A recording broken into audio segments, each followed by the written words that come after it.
যেই জুলাইয়ের জন্য মাঠে আসতে পারছেন, যেই জুলাইয়ের জন্য রাজনীতি করার সুযোগ পাচ্ছেন, যেই জুলাইয়ের জন্য আপনি হাইকোর্টে যেতে পারছেন বুক ফুলিয়ে, সেই জুলাইকে প্রশ্নবিদ্ধ করেন ভাই, এটা তো মুনাফিক।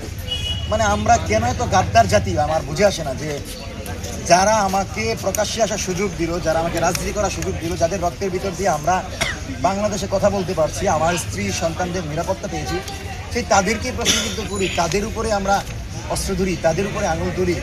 দয়া করে মানে কানাকে হাইকোর্ট দেখাবেন, দয়া করে আপনি হাইকোর্টের মাধ্যমে হাসিনার মতো কোনো কিছুকে মানে জনরায়ের বিপরীতে দাঁড় করাবেন।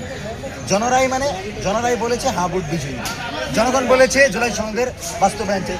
সুতরাং সেখানে আপনি হাইকোর্টের মাধ্যমে যদি আমাদেরকে প্রশ্নবিদ্ধ করেন, তাহলে হাইকোর্টের রায়ের পর তুমি কে আমি কে, রাজাকার রাজাকার, কে বলেছিল স্বৈরাচার স্বৈরাচার স্লোগান দিয়ে কতজন বেরোয়েছিল দেখেন নাই?